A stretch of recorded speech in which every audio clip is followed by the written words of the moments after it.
கோலி talk Kollywood news. ஸ்ருதி ஹாசனுக்கு appendicitis operation, படப்பிடிப்புகள் ரத்து.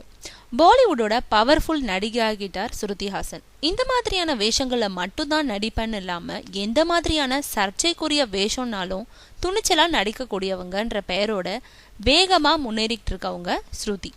தெலுங்கு படங்கள்லயும் இடையிடையே நடிச்சுக்கிட்டு இருக்காங்க.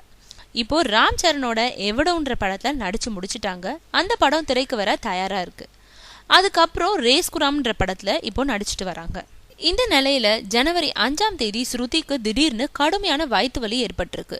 இதை அடுத்து அவங்க உடனடியா அருகில் இருக்க தனியார் மருத்துவமனையில சிகிச்சைக்காக சேர்க்கப்பட்டிருக்காங்க. அவங்கள பரிசோதனை செஞ்சதுல மருத்துவர்கள் அவங்களுக்கு அப்பெண்டிசிட்டிஸ் ஆபரேஷன் செய்ய அறிவுறுத்தியிருக்காங்க. ஏற்கனவே ஒரு முறை இது மாதிரி வயிற்று வலி வந்திருக்கிறதுனால ஸ்ருதி ஹாசனுக்கும் அதற்கு சம்மதம் தெரிவிச்சிருக்காங்க. இதை அடுத்து அவங்களுக்கு அப்பெண்டிசிட்டிஸ் ஆபரேஷன் செய்யப்பட்டது. டாக்டர்கள் 10 நாளுக்கு ஓய்வெடுக்க சொல்லி ஸ்ருதியை அறிவுறுத்தியிருக்காங்க. இன்னும் 2 நாட்கள்ல அவங்க மருத்துவமனையிலிருந்து வீடு திரும்ப இருக்காங்க.